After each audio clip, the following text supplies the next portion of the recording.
오늘 말씀을 보겠는데요. 말씀은 마태복음 28장 18절로 20절입니다. 마태복음 28장 18절로 20절입니다. 우리 한 목소리로 다 같이 읽어보겠습니다. 시작.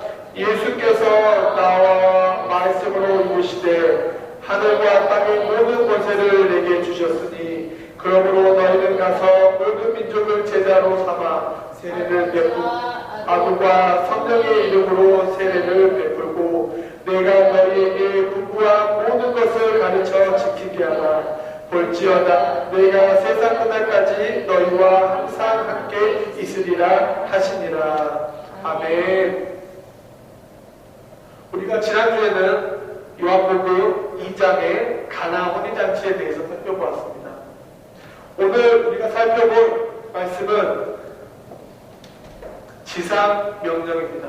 마태복음 28장은 예수님이 우리에게 명령하신 지상 명령입니다. 예수를 믿는 성도가 세상 가운데 어떻게 살아가야 하는지 구체적이고 간결하고 심플하게 기록하고 있습니다. 이 28장 18절로 20절을 요약하면 이렇습니다. 끝까지 모든 족속으로 주의 이름을 알려주고 그들을 주의 이름으로 가르쳐서 모든 족속으로 제자를 삼고 지키게 하기까지 훈련하라는 의미입니다.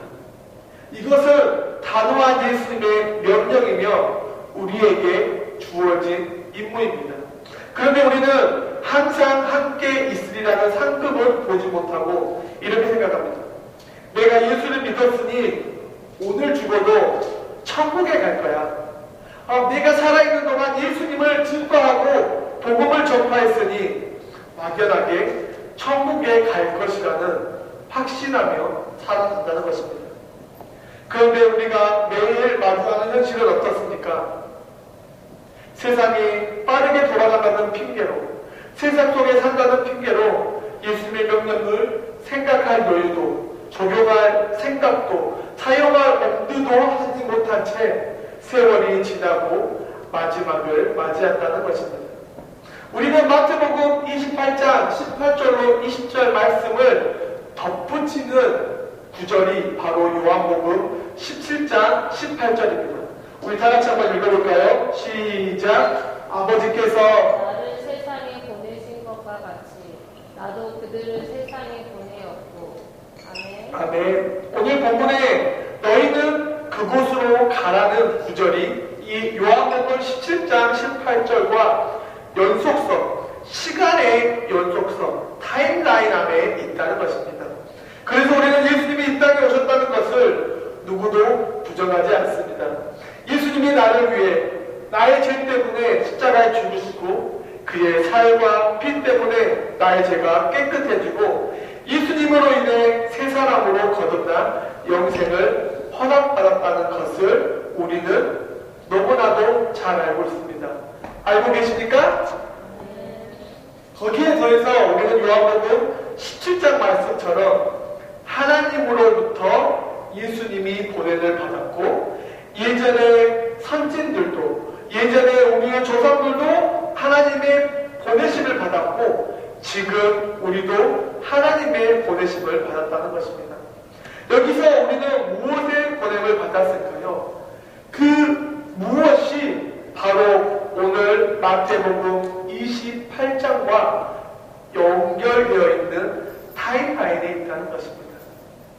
즉 요한복음 17장의 하나님의 보내심과 마태복음 28장의 지상명령이 연결되어 있다는 것입니다.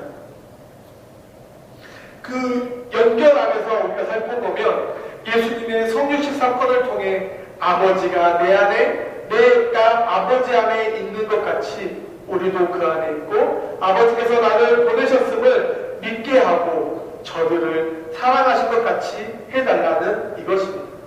그러니까 예수님이 오심은 우리가 아는 구원을 이루러 오신 임무만 있는 게 아니라 하나님이 예수님을 보내셨고 하나님이 우리를 보내셨다는 의미 안에서 하나님과 예수님과 우리가 하나라는 증거입니다. 여기서 하나가 된다는 것은 성경으로밖에 이해할 수 없습니다. 그 이유는 하나님과 예수님과 성령님이 트리니티로 하나인 것 같이 그 안에 있는 관계, 신분, 주의가 동일하다는 것입니다. 동양 문화권 안에서는 아버지와 아들은 넘을 수 없는 지위를 가지고 있습니다. 아버지와 아들은 넘을 수 없는 지위를 가지고 있습니다. 여러분, 아들이 높아요? 아버지가 높아요? 아버지가 높아요. 그러나 유대인들에게는 아버지와 아들은 지위상 동등됩니다. 똑같습니다. 그리고 그 아들과 반대되는 용어가 바로 종입니다. 여러분, 아들은 기업을 물을 자입니다. 그러니까 즉 아들은 아버지의 모든 것을 물려받을 사람입니다. 그런데 종은 아버지의 모든 것을 물려받나요? 안 물려받나요? 안 받나요? 받아요? 안 받습니다. 종은 그저 주인이 가라고 하면 가고 오라고 하면 오는 그런 존재라는 것입니다. 이런 개념에서 예수님의 보내신 사건을 들여다보면 예수님이 이 땅에 오신 궁극적인 이유는 우리를 구원하기 위해서 십자가 사건을 통해서 죄의 씻음과 하나님의 보내심을 완성하기 위한 것이라는 것입니다. 그런데 여기서 궁금한 점이 있습니다. 왜 예수님은 굳이 인간의 모습으로 오셨냐? 이것입니다. 제가 지난주에 가나 혼인잔치를 통해서 예수님은 우리의 해결사나 히어로가 아닌 메시아로 그리스도로 오셨다고 했는데 그것과 같은 맥락입니다. 예수님이 인간으로 오셔서 모든 것을 이루시고 우리와 예수님이 같다. 예수님은 신이에요, 인간이에요? 신이면서 인간이에요. 우리는 인간이에요, 신이에요? 인간이에요. 그러니까 예수님이 이 땅에 인간으로 오셔서 우리와 같아졌다는 것입니다. 그 같은 지위, 형편, 정체성 등 모든 것을 예수님과 우리와 같다고 공식적으로 오피셜하게 인정하셨다는 것입니다. 그런데 우리는 신이라는 생각을 하면 가장 먼저 떠오르는 이미지가 무엇이죠? 신 하면 뭐가 떠오르죠? 힘, 파워, 권력, authority, 전지전능입니다. 전지전능은 범접할 수 없는 권세입니다. 없는 것도 만들 수 있고 만들어진 것도 없앨 수 있고 또다시 만들 수 있고 말을 듣지 않으면 즉각 심판할 수 있는 권세입니다. 그래서 우리는 어찌 보면 구약을 싫어하고 신약을 좋아합니다. 왜냐하면 구약은 즉각 심판하십니다. 그런데 신약은 love 라고 말하기 때문입니다. 그래서 우리는 이 권력, 어토리티를 가진 신을 두려움의 대상, 무서움의 대상으로만 생각합니다. 그런데 그런 하나님이 우리와 하나가 되자고 하면 어떨까요? 여러분, 하나님이 여러분과 하나가 된다고 하면 어떨까요? 두렵고 무섭게 생각하는 경우가 많다는 것입니다. 제가 어렸을 때 저희 어머니가 저에게 한 말이 있습니다. 야, 너가 부드럽게 말하면 무섭다? 야, 너가 부드럽게 말하면 무섭다? 무슨 의미일까요?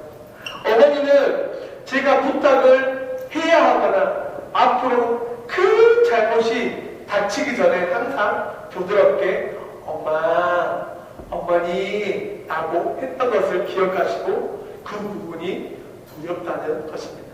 우리도 마찬가지입니다. 예수님께서 19장 20절에 명령을 주시기 전에 18절에 무엇이라고 읽습니까? 우리 한번 다 같이 한번 읽어볼까요? 시작! 예수께서 나와 말씀하여 이르시되 하늘과 땅의 모든 권세를 내게 주셨으니. NIV 한번 읽어볼까요? 시작. Then Jesus came to them and said, all authority heaven and on earth have been given to me. 아멘. 즉 자신이 하나님으로부터 받은 어토리티를, 권세를 누구에게 주신다고요? 누구에게 주신다고요? 한 별이 한 소리에게 주신다는 것입니다. 예수님이 가진 하늘과 땅의 죄와 싸워 이긴 그 권세를 우리에게 주시겠다는 것입니다. 그런데 우리는 그 부름에 어떤 태도를 취하고 있습니까? 세상에서 사기를 당하고 들어서는 안 될 소리를 들은 것처럼 벌벌 떨면서 무릎을 꿇고 하나님께 조아리며 이렇게 말합니다. 예수님 너무 무서워요. 너무 부담스러워요. 그냥 제가 기도하는 것들 있죠? 그거나 빨리 주시고 가세요. 예수님은 예수님 자리에, 저는 그냥 제 자리에 있겠습니다. 하고 겁먹은 모습이 혹시 우리의 모습이 아닙니까? 이런 모습이 종종 부모와 자식 간에 일어납니다. 저희 집을 포함해서 많은 집들이 부모를 어려워하고 두려워하고 언성을 높이거나 경향된 목소리로 자녀들의 이름을 부르는 일이 많습니다. 그래서 부모를 두려워합니다. 그래서 무서워합니다. 그런데 아이러니하게도 어머니가 더 무섭나요? 아버지가 더 무섭나요? 보통 아버지가 무섭습니다.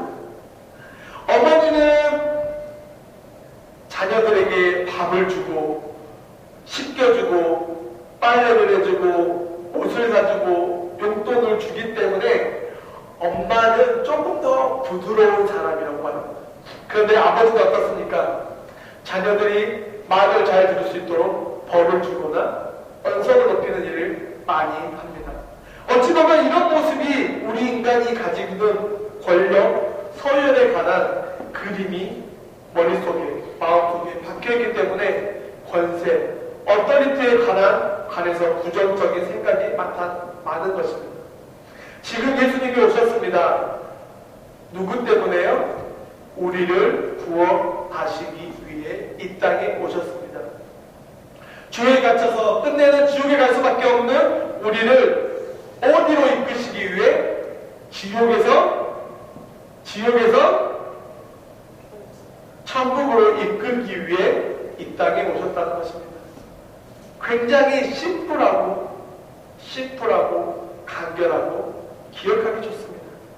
그런데 이것으로 성경에 기록되어 있는 창조와 구원과 부활과 다시 오심을 설명하기에는, 믿기에는, 이야기하기에는 완전하지 않다는 것입니다. 뭔가 다른 설명이 필요합니다. 예수님은 우리를 위해 이 땅에 오셨습니다. 그런데 우리는 그 예수님을 외면했습니다. 벌받아 마땅한 우리에게 하나님이 인간의 모습으로 오셔서 우리와 같은 인간이 되시고 우리와 같이 생활하시고 우리를 사랑하시고 우리와 감사를 나누는 관계가 되셨습니다. 이것이 구원입니다. 그런데 우리는 구원을 어떻게 생각합니까? 나는 믿었다? It's okay. I believe that. It's okay. 이렇게 간단한 문제로 구원을 생각하면 안 됩니다. 구원에 대한 책임, 의무는 생각하지 않고 그것 때문에 그저 이곳을 통해 누리는 것만 생각한다는 것입니다. 그래서 우리는 하나님을, 예수님을 이렇게 생각합니다. 내가 잘못 믿고 있기 때문에, 내가 잘못 알고 있기 때문에, 내가 잘못 이해하기 때문에 하나님과 예수님은 자신을 우리에게 이렇게 나타내기를 원하십니다. 사랑, 은혜, 공율, 자비, 이 같은 단어. 그러니 두려워 말고 땅끝까지 가라는 것입니다. 그러니 두려워 말고 모든 족속에게 제자를 삼으라는 것입니다. 우리가 하나님에 대하여, 예수님에 대하여, 신에 대하여 오해와 편견을 가지고 있기 때문에 우리에게 행동을 통해서 그것을 스스로 찾을 수 있도록 나아가라는 것입니다. 누구를 믿고요? 하나님과 예수님과 성령님과 하나 된 우리를 믿고 그 방법을 찾을 수 있도록 그 구원의 선물을 우리가 더 깊이 알 수 있도록 우리 스스로 증인이 되고 우리 스스로 증거가 되고 우리 스스로 기적이 되고 우리 스스로 명령을 마무리 지으라는 이것이 마태복음 28장 18절부터 20절의 말씀입니다. 우리 미라클 공동체가 이곳 클리프턴에 교회를 세웠습니다. 아니 하나님이 세우셨습니다. 무엇 하라고요? 우리가 증인이 되고 우리가 증거가 되고 우리가 기적이 되고 우리가 하나님의 명령을 완수합니다. 그래서 거기에 필요한 하늘과 땅의 모든 권세를 내게 주셨으니 하나님이 우리에게 그 땅의 권세, 하늘의 권세, 죄를 이길 수 있는 권세를 주셨다는 것입니다. 우리가 올바로 신앙생활을 하고 올바로 하나님을 믿고 진심을 다해서 열심을 가지고 세상에 나아가면 그래서 권력의 인세가 풍기는 것입니다. 제가 대학생 때 서울의 길거리나 지하철에서 플래카드를 앞뒤로 한 사람 앞뒤로 하고 한 사람이 외치는 걸 봤습니다. 불신 지옥 예수 천당. 뭐죠? 믿지 않으면 어디 가고 지옥 가고 믿으면 천국 간다. 이것은 정말 1차원적인 경고이며 설명입니다. 그렇게 하는 것이 잘못했다, 잘했다 한다는 각자가 하는 것이지만 이것이 정말 하나님이 원하시는 방법일까요? 그 일로 인해 사람들이 기독교의 기독교를 혹시 무서워하지 않을까요? 그래서 요한복음 17장에서 설명한 것과 같이 하나님 안에 예수님이 있고 예수님 안에 우리가 있다. 이것이 공통되는 부분입니다. 그것은 하나님 안에 예수님도 있고 우리도 있다는 증거입니다. 그래서 하나님과 예수님과 우리가 하나입니다. 하나님이 예수님을 보내셨듯이 하나님이 우리도 보내신다는 증거입니다. 그 증거가 전능하신 하나님 아들 예수를 전지전능의 자리에서 인간의 모습으로 인간의 죄를 위해서 인간과 하나 되었다는 것을 보여주고 있습니다. 예수님으로 인해 하나님 아버지와 우리가 하나 되었다는 것입니다. 그래서 하나님의 권세, 권력, 어스터리티 때문에 두려워하거나 공포의 대상이 아닌 사랑과 자비와 긍휼과 은혜의 아버지라는 것을 우리는 알아야 합니다. 이런 아버지가 우리의 실패나 부족한 것 때문에 우리를 포기하거나 버리거나 잊지 않는 분이 잊어버리는 분이 아니고 도리어 사랑과 긍휼의 마음으로 우리에게 찾아오십니다. 부모가 어떻게 자식을 버릴 수 있습니까? 부모가 어떻게 자식을 잃어버릴 수 있습니까? 절대 없습니다. 부모가 이것이 예수 그리스도의 성육신 사건이며 자식을 잃어버린 사건입니다. 즉 하나님이 예수님을 보내시고 하나님이 우리를 보내시고 편한 마음이 아니기 때문에 하늘과 땅의 권세를 주셨다는 것입니다. 믿으십니까? 아멘. 다음으로 너희는 가서 모든 족속에게 어디까지 가야 할까요? 땅끝? 땅끝이 어디죠? 모든 족속은 누구일까요? 거창하거나 추상적이지 않습니다. 지금 이곳이 땅끝이고 이곳이 모든 족속이고 이곳이 우리가 가야 하는 곳이라는 것입니다. 우리는 이미 21세기를 살고 있습니다. 이 세상에 무엇을 전해야 할까? 세상과 다른 것을 전해야 하는데 그것이 바로 십자가 사건입니다. 그럼 십자가가 무엇입니까? 우리는 이렇게 고백합니다. 우리에게 구원을 주시기 위해서 예수님이 십자가에 위해서 피 흘림을 통한 의지적이고 처절한 것.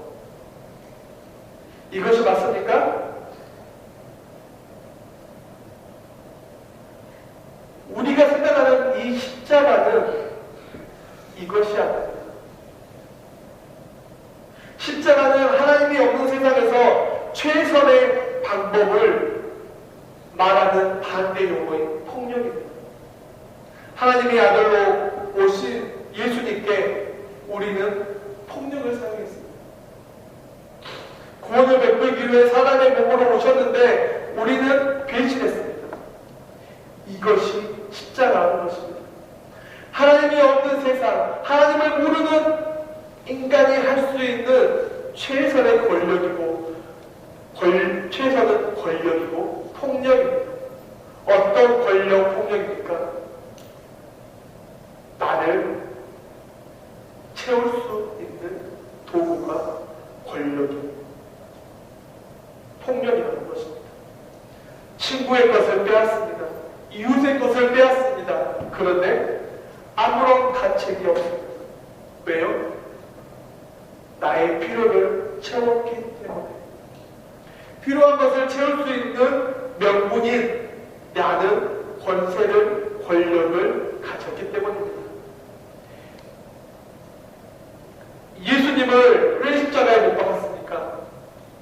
예수님의 3년의 공생의 기간 동안 예수님은 많은 기적과 표적을 보이셨고 그로 인해 많은 무리들이 예수님을 왕으로 삼으려고 했습니다.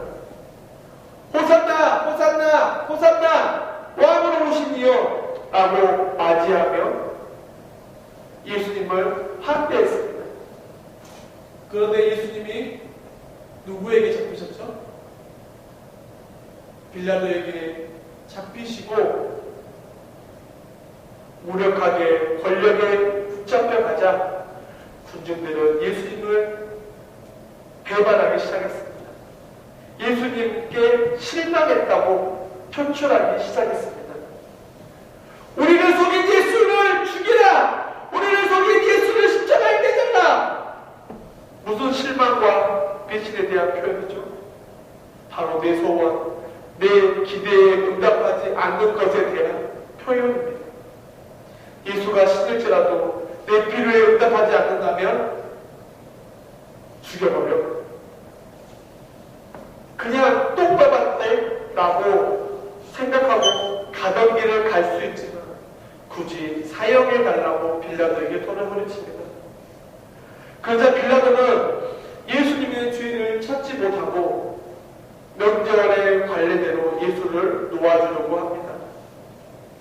그런데 군중들은 차라리 바나바를 놓아주라고 소리칩니다. 여기에 십자가의 진짜 모습이 드러납니다.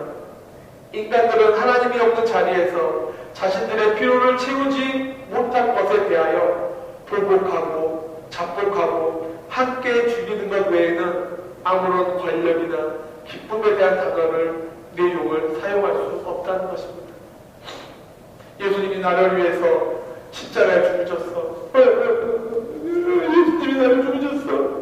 이것이 아니라는 것입니다. 진짜를 보아야 합니다.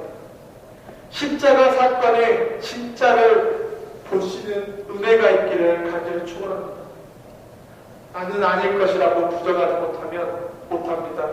왜냐하면 나의 신앙을 보면 예수님 당시에 군중들과 같기 때문입니다. 내가 이렇게 열심히 믿고 이렇게 간절히 기도하는데 왜 하나님은 빨리 응답하지 않지? 나에게 뭘 더 어쩌라는 거야? 이것이 우리 안에 깊숙이 자리 잡은 갈등입니다. 그래서 더 이상 말씀이나 신앙에 대한 기대가 사라집니다. 에이, 그냥 믿고 죽어서 천국 가면 그만이지. 라는 생각, 포기, 아니하는 마음이 우리에게 가장 큰 시험이고 한 걸음 내딛지 한 걸음 내딛지 못하는 걸림돌인데 거기까지 생각이 미치지 못한다는 것입니다. 그런데 놀랍게도 우리 하나님이 전지전능하신 하나님이 순종하지 않으면 지옥에 던질 수밖에 없어지는 우리 때문에 하나님이 그것을 다 감수하셨습니다. 정말 놀라운 일입니다. 우리에게 항복을 받아내기 위해서 우리의 반발, 폭력, 조롱, 우리가 예수님에게 했던 모든 못난 짓들을 감수하십니다. 그리고 십자가에 죽으십니다. 거기까지 가신 것입니다.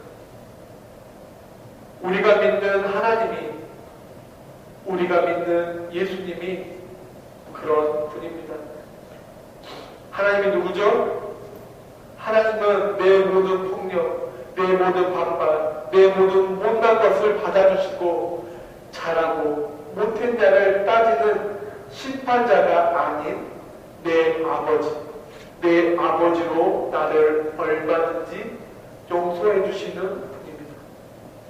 그런 하나님이 우리를 불러 자신의 가족이 되게 하셨고 예수님과 동등한 자녀의 직분을 주시고 우리를 하나님의 영광의 자리에 올리셨습니다. 그러니 우리는 세상 속에서 어떻게 살아야 할까요? 나에게 주어진 평범한 일상 속에서 예수를 믿는 사람으로 예수를 모르는 자들과 어떻게 구분되어 살아가야 할까요? 예수를 믿는 사람으로 그들과 다름을 보여주어야 하는데 그것은 하나님과 예수님을 위해서도 해야 하지만 나를 위한 것입니다. 그것은 예수를 믿는 우리의 명예에 관한 것이고 영광에 관한 것입니다. 그런데 참 아이러니하게도 이렇게 살려고 하면 세상은 나에게 더 시비를 겁니다. 나를 더 괴롭힙니다. 나에게 더 많은 고통을 줍니다. 그럴 때 어떻게 해야 할까요? 단번에 이길 수 없습니다. 하지만 practice, 연습하면 됩니다. 결국에는 이길 수 있도록 품고 노력하고 만들면 됩니다. 그래서 요한복음 14장 12절에 예수님께서 이런 약속을 하십니다. 다 같이 한번 읽어볼까요? 시작. 내가 진실로 너희에게 이르노니 나를 믿는 자는 내가 하는 일을 그도 알 것이요 또한 그보다 큰 일도 하리니 이는 내가 아버지께로 감이라. 아멘. 나를 믿는 자는 내가 하는 일을 그도 할 것이요. 그것이 바로 성육신입니다. 이보다 큰 일도 하리니 이는 내가 아버지께 감이라. 약속합니다. 너희가 내 이름으로 무엇을 구하든지 내가 다 들어주겠다. 누구의 이름으로 하면요? 예수